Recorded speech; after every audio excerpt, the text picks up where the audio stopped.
Bueno, saludo a la amada iglesia, a los hermanos, a los amigos, con la paz de nuestro Señor Jesús el Cristo. Continuamos con los cambios en los versículos bíblicos de la versión Reina Valera 1960. Si la comparamos con el Textus Receptus, la Biblia del Oso, la versión antigua de Casiodoro de Reina 1569. Cerramos en la epístola de Judas, en el video anterior, y vamos a continuar desde allí. Judas, verso 3, dice así: Amados, por la gran solicitud que tenía de escribiros acerca de nuestra común salvación, me ha sido necesario escribiros, exhortándoos que contendáis ardientemente por la fe que ha sido dada una vez a los santos. El cambio está en la última oración que dice: me ha sido necesario escribiros exhortando. Primero esa palabra no va ahí, es un error. Que contendáis ardientemente por la fe. Que contendáis tampoco es eso, va ahí. Esa es una oración utilizando la equivalencia dinámica para mentir mejor, con algo aprobado por la ciencia, ¿vio? Equivalencia dinámica. ¿Qué dice el Textus Receptus? Me ha sido necesario escribiros amonestando, porque era algo que necesitaba una amonestación, no una exhortación. Una exhortación es consolar. La iglesia hoy tiene pata para arriba el consuelo, exhortación, porque lo asumen como reprensión, cuando en realidad es consolación. ¿Por qué? Porque el cambio en la Reina Valera 1960 habla de exhortación en donde hay totalmente otro cuadro de situación, otro estado. Y hablan al revés de la situación. Esa situación se da por lo que en los cambios patéticos que se ha hecho en la versión Reina Valera 1960. ¿Qué decía realmente Judas ahí, el hermano del Señor? Me ha sido necesario escribiros amonestándoos que os esforcéis a perseverar. Nadie habló de combatir, ni contender, ni nada. Que se esfuercen a estar en la fe, nada más. Y eso concuerda con lo que dijo Pedro, que tranquilamente defiendan su razón. Vamos a ver lo que sigue por aquí, que hay realmente el lenguaje. Ellos tratan de tapar y de hacer ambiguo aquello que es directo en el texto bíblico. Judas, verso 4. Porque algunos hombres han entrado encubiertamente lo que desde antes han sido destinados para esta condenación. Hombres impíos, ahí comienza el asunto, que convierten en libertinaje la gracia de Dios y niegan al Dios el único soberano y a nuestro Señor Jesús el Cristo. Vamos a ver qué dice ahí donde dice hombres impíos. Porque algunos hombres han entrado encubiertamente sin temor ni reverencia. No quieren ir exactamente, puntualmente directo a lo que el Señor habla, sin temor ni reverencia. Esa es la situación. No veo hoy la falta de temor y reverencia que hay hoy, pero que tenemos hombres impíos. ¿Y cómo lo va a identificar usted? No puede identificarlo. Y luego dice, en la oración que también cambiaron, que convierten en libertinaje la gracia de nuestro Dios. ¿Qué dice el Textus Receptus ahí? Convirtiendo la gracia de Dios en disolución o división. Los que dividen, los que hacen todo el desastre que hay hoy son los hombres impíos que deben llamarse bien claramente, que andan sin temor ni reverencia de nada en la iglesia. Esos son los que causan división. Luego tenemos el cambio normal que vienen haciendo, en donde ellos mencionan, más quiero recordar, cuando Judas mencionaba, os quiero amonestar. Esos cambios son permanentes. Vamos a ver nuevamente cómo identifica otras actitudes y otras acciones de aquellos impíos de sectas, que más bien son que andan sin temor ni reverencia. Judas, verso 12, dice así, versión Reina Valera 1960. Estos son manchas en vuestros ágapes, que comiendo impúdicamente con vosotros se apacientan a sí mismos. nube sin agua llevada de acá para allá por los vientos, árboles otoñales sin frutos, 2 veces muertos y desarraigados. La oración es aquella que dice que comiendo impúdicamente con vosotros, ¿qué dice el Textus Receptus? Que banquetean juntamente con vosotros, apacentándose a sí mismo, sin temor alguno. Que disfrutan del puestito de me recibí de doctor en teología. Ahora soy, dígame, licenciado. Tengo el derecho a lo que se me ocurra. Tengo que cuidar las heredades del Señor, que nadie se entere. Terrible, terrible. Vamos a ver el último ejemplo de Judas y luego ingresamos en el Apocalipsis. Judas 24. Y aquel que es poderoso para guardar sin caída, tenemos nosotros ahí, sin caída, y presentaros sin manchas delante de su gloria con gran alegría. ¿Qué dice ahí el Textus Receptus? Aquel pues que es poderoso para guardaros sin pecado. Lo que no quieren que la palabra pecado aparezca, fuera. ¿Por qué? Porque es ecuménica. Y es hecha por ocultista, para el movimiento satánico de la prosperidad. Bueno, entonces no tiene que haber pecado. ¿Qué tenemos nosotros hoy? Para guardaros sin caída, que dice el Textus Receptus, para guardaros sin pecados. Y hay algo más, y sigue diciendo, nosotros tenemos, y presentaros sin manchas. Cuando el Textus Receptus dice, y presentaros delante de su gloria irreprensibles con grande alegría. O sea que ellos toman las palabras, este irreprensible, que se utiliza en un lugar, y en todo lugar tapan pecado. Así han hecho. Y bueno, es una perversión del texto, de lo que es el Textus Receptus, pero la versión Reina Valera 1960. Ingresamos en el Apocalipsis de Juan. Vamos a ir viendo distintos aspectos de lo que allí, en el caso de Juan, Juan habla de tiempos extremadamente largos. Cuando él habla así, se lo disminuye en el Apocalipsis de la versión Reina Valera 1960. Y así en varias cosas. Vamos a ver el primer caso, Apocalipsis 1.10, versión Reina Valera 1960, dice, yo estaba en el Espíritu en el día del Señor. Yo estaba en el Espíritu. ¿Tú entiendes que estaba orando con los ojos cerrados en el Espíritu? Que dice el Textus Receptus, yo fui en el Espíritu. Quiere decir que él, fuera del cuerpo, se fue. ¿Va a hablar lo mismo? Por supuesto que no. Imposible. Vemos cómo se usa una palabra griega para referirse al otro lado, cuando claramente se habla en los términos normales que Dios siempre habló. Apocalipsis 1.18, versión Reina Valera 1960. Y el que vivo y estuve muerto, mas he aquí vivo por los siglos de los siglos. Amén. Y tengo la llave de la muerte y del Hades. El Hades es una palabra, pero y estuve muerto. ¿Qué dice el Textus Receptus? He sido muerto. Y después tenemos por los siglos de los siglos. ¿Y qué dice además de eso el Textus Receptus? Las llaves del infierno, no de la muerte. El lugar puntual donde está el otro reino. Que hacen, ponen Hades, y el que se la puede entender lo entienda, y si no, que bueno, una pena. Que consiga algo que le explique la situación. Después, cómo ponen a Satanás en alto cuando en el Textus Receptus está en su lugar que tiene que estar. Veámoslo. Apocalipsis 2.13, versión Reina Valera 1960. Yo conozco tus obras y dónde moras. ¿Dónde está el trono de Satanás? Tiene un trono, que es el Textus Receptus.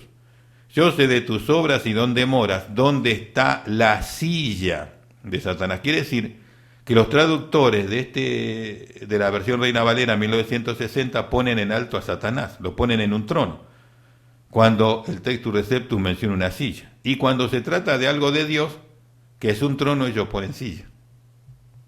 Es terrible, así son. Son cambios interesantes. En el caso de Salomón, ellos dijeron que había hecho el trono del juicio una silla. Es algo un absurdo, pero bueno, así son como hacen las cosas. Vamos a ver aquí en Apocalipsis 2.20, versión Reina Valera 1960, dice, pero tengo unas pocas cosas contra ti, que toleras que esa mujer Jezabel, que se dice profetiza, enseñe y seduzca a mis siervos a fornicar y a comer cosas sacrificadas a los ídolos. Dos oraciones allí están modificadas. ¿Qué dice el Textus Receptus? Pero tengo unas pocas cosas contra ti que permites, no simplemente toleras, permites. Y luego dice, a Jezabel, mujer que se dice profetiza, enseñar y engañar a mi siervo, y seduzca a mis siervos, porque lo asocian con el pecado de fornicación, cuando en realidad el Textus Receptus habla de la obra de ella, no de lo que hacían en sí mismo, y aunque lo dice, no se refiere a eso. Ellos le hacen una introducción y sacan la real acción de Jezabel. Ahora vamos a ver cómo el lenguaje de Dios se mantiene, pero nosotros tenemos otra cosa. Apocalipsis 3:14, versión Reina Valera 1960. Pero tienes unas pocas personas en Sardis que no han manchado sus vestiduras. Ahí está el cambio. Que no han manchado sus vestiduras. Y andarán conmigo en vestiduras blancas porque son dignas. ¿Qué dice el Textus Receptus ahí? Nosotros tenemos que no han manchado sus vestiduras, que no han ensuciado su vestidura, porque el lenguaje de Dios es hablar de sucio. Ellos lo cambiaron por manchado. Otro lenguaje. Vamos a ver por aquí que dice en Apocalipsis 17:4, versión Reina Valera 1960, la última oración. Y tenía en la mano un cáliz lleno de abominaciones y de la inmundicia de su fornicación. O sea que acá maximizaron. ¿Qué dice el Textus Receptus? Teniendo un cáliz de oro en su mano lleno de abominaciones y de la suciedad de su fornicación. O sea que habla de la suciedad, metafóricamente de lo que es el pecado. Ellos pusieron inmundicia, lo agrandaron más grave. Vamos a ver cómo cambian aquí, dicen la mitad solamente de lo que el Señor dice. Apocalipsis capítulo 3, verso 19, versión Reina Valera 1960, dice: yo reprendo y castigo a todos los que amo, sé pues celoso y arrepiéntete. Eso es lo que tenemos, la última parte. Y arrepiéntete, que dice el Textus Receptus, y enmiéndate, porque enmendarse implica arrepentirse, reconocer el mal y corregirlo. Pero si dice simplemente arrepentirse, es, sí, hice mal, y ya está. Y la corrección nunca aparece. Vamos a ver cómo ellos introducen aquí un lenguaje que tiene que ver no solamente con la evolución, sino con el reino espiritual de maldad, que tienen aspectos bárbaros, bestiales y difíciles de identificar. Pero ellos ponen eso para con los ángeles de Dios, los querubines o serafines. Vamos a verlo. Apocalipsis capítulo 4, verso 6, versión Reina Valera 1960. Y delante del trono había como un mar de vidrio semejante al cristal, y junto al trono y alrededor del trono, 4 seres vivientes, llenos de ojos por delante y detrás. ¿Qué dice el Textus Receptus ahí? 4 animales llenos de ojos delante y detrás. Seres vivientes. El Textus Receptus dice animales. Impresionar, pánico, miedo producen los demonios. Bueno, así te lo escriben ahí. ¿Qué escribe el Textus Receptus? Animales, lo normal que el hombre conoce. Y aunque ahí no son, se lo puede escribir de esa manera, son ángeles de Dios. Aquí vemos cómo, en dos casos, cómo el lenguaje de Dios es uno y nosotros tenemos otro. Lo minimizan ellos cuando Dios maximiza. ¿En qué consiste esto? Apocalipsis 4:10 dice, en la oración principal, y adoran al que vive por los siglos de los siglos. Adoran al que vive por los siglos de los siglos. Minimizado, porque ¿qué dice el Textus Receptus? Y adoraban al que vive por siempre jamás. Cuando dicen siglo por los siglos, lo minimizan. Esa es la realidad. 2 veces mencionan eso. Así también en otros lugares, los castigos, dicen por los siglos de los siglos cuando Dios dice por siempre jamás. En varias ocasiones menciona eso. Vamos a ver cómo en este caso se habla de un estado de muerto y nosotros tenemos otro estado. Pero bueno, total es la palabra de Dios infalible, nadie va a dudar nada. Apocalipsis capítulo 11, verso 8, versión Reina Valera 1960 dice: y sus cadáveres estaban en la plaza de la gran ciudad que en sentido espiritual se llama Sodoma y Egipto, en donde también nuestro Señor fue crucificado. Y sus cadáveres, dice. Usted sabe que un cadáver es algo que ya está en plena descomposición y ya eso no es irrecuperable. Y siempre es a partir del cuarto día básicamente de muerto. ¿Qué dice el Textus Receptus? Y sus cuerpos serán echados en la plaza de la gran ciudad. Sus cuerpos, no sus cadáveres. Eso es un acto de aborrecimiento a los dos testigos. Claro, si la Biblia aborrece todo lo de Dios, no solo a los dos testigos. Y sus cuerpos serán echados en la plaza de la gran ciudad. Ellos le dieron ya un estado de descomposición. Bueno, así es el... Vamos a ver por aquí cómo se cambia, de qué se habla. Apocalipsis capítulo 13, verso 3, versión Reina Valera 1960. Vi en una de sus cabezas como herida de muerte, pero su herida mortal fue sanada. Y ahí está el asunto. Pero su herida mortal fue sanada. Aquí es el Textus Receptus. Y la llaga de su muerte fue curada. Ellos dicen herida, el Textus Receptus dice llaga. Fue sanada, fue curada, tiene el Textus Receptus. No hablan nada igual. Vamos a ver algo acá que es interesante, muy interesante. Apocalipsis 13, 17, versión Reina Valera 1960. Y que ninguno pudiese comprar ni vender sino el que tuviere la marca, o el nombre de la bestia, o el número de su nombre. El asunto está donde dice, sino el que tuviese la marca. Que dice el Textus Receptus allí, sino el que tiene la señal. La señal. Sabe que en una oportunidad, esto habla muy bien del chip, el que tiene la señal habla muy bien del chip actual, que en el texto original en griego habían palabras que, bueno, escribió el apóstol, creo que es apóstol Juan, en este caso si es del Apocalipsis, el apóstol Juan, que decía claramente una palabra que nadie sabía qué era y que había escrito chip.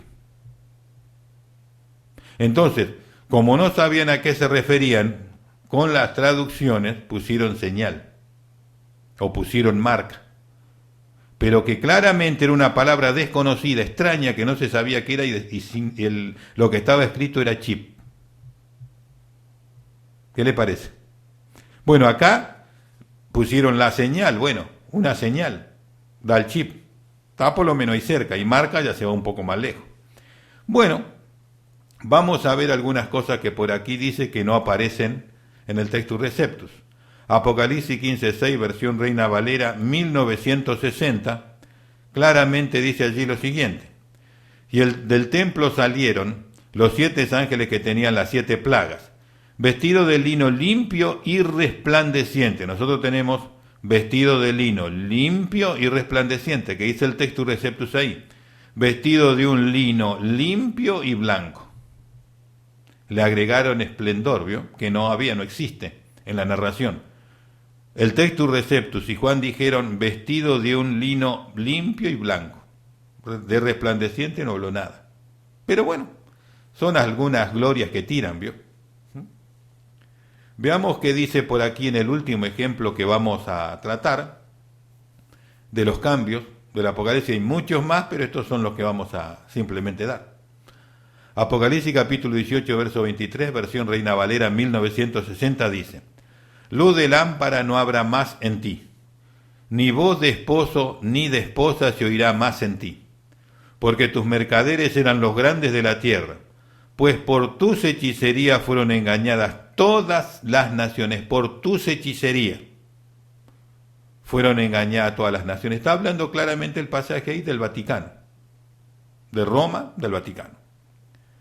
Pero en esa última oración, pues por tus hechicerías fueron engañadas todas las naciones, el Textus Receptus dice, en cuyas hechicerías todos los gentiles han errado. No que simplemente fueron engañados, sino que erraron, hicieron mal las cosas. ¿Por qué? Porque el gobierno y el control espiritual del mundo secular lo tiene el Vaticano, el Papa y los jesuitas. Esencialmente los jesuitas, la orden jesuita, son aquellos judíos ocultistas que siempre han sido enemigos de Dios desde que salieron de Egipto. Esos israelíes hoy, que son enemigos de Dios a través de la élite ocultista, están los jesuitas, está el poder económico de las 13 familias, 12 familias, 13 familias, donde están los Rothschild y donde están también los Rockefeller y otros que forman a los señores de la tierra, claramente. Y ahí está perfectamente definido esta gente. Los jesuitas son los que, a través de Ignacio de Loyola, en el tiempo de la Reforma dijeron: nosotros vamos a oponernos a ese movimiento de la Reforma de Jesús, a ese movimiento evangélico. Y bueno, ahora, qué increíble el nombre de Sociedad de Jesús cuando son enemigos de Jesús, ¿no?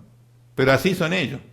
Detrás de fachadas se ocultan y detrás de fachada obran para que la gente no tenga sospechas. ¿Por qué no? No puede ser que algo de Jesús sea contra Jesús, exactamente eso. Y para que sea más eficaz que el movimiento gentil tiene que ser judíos, anti-Mesías, como los judíos gnósticos de los tiempos de Jesús, los que sobornaron a los soldados para que no se diga la verdad, los que hicieron todo lo posible desde Jerusalén y en el tiempo de la iglesia primaria para destruir el testimonio de Dios, pervertir el testimonio de Dios,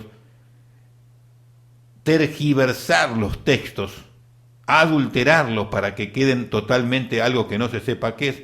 Todo fue originado esencialmente y primariamente por los judíos. Judíos ocultistas, judíos talmúdicos, cabalistas, que siempre fueron enemigos de Dios y que hoy son la élite principal del mundo. Y ellos tienen diferentes fachadas y diferentes lugares donde trabajan. Organizaciones cristianas, iglesia católica, iglesia anglicana, acá y allá y todo, pero el poder central siempre está en manos de ellos y poquitos de ellos. Y ellos son los que mueven a todos y cumplen los más importantes deseos de Lucifer. Eso es importante entenderlo. De ahí todo lo demás se puede entender. Ahora imagínense, israelíes, judíos, ocultistas, con todo el poder económico del mundo, trabajando contra Jesús. Ellos generaron las universidades para controlar el cristianismo desde adentro en Estados Unidos y para dar una idea de cómo aniquilar la fe. El testimonio, ¿cómo lo hicieron siempre? Con fama y dinero fue el último dictamen. Y siempre fue con dinero. Con el dinero se silenció, con el dinero se adormeció, con el dinero se hizo que se oculte, se tape, no se vea, no se escuche. Y los principales son ellos, simplemente que usan fundaciones, usan a alguien que testaferro se suele decir, pero son los que ponen la cara, y de esa manera ellos nunca son observados por nadie. La orden Illuminati la formaron ellos, la masonería más grande del mundo, que luego todas las sociedades secretas y las demás masonerías se vinculan a esa masonería, se llama Los Hijos del Pacto en español y es judía, israelíes son. ¿Y sabe más? El anticristo, la bestia, el cuerno pequeño de la profecía del tiempo final, es un israelí, un judío. Así que no hay nada de qué sorprender, de todo va viento en popa.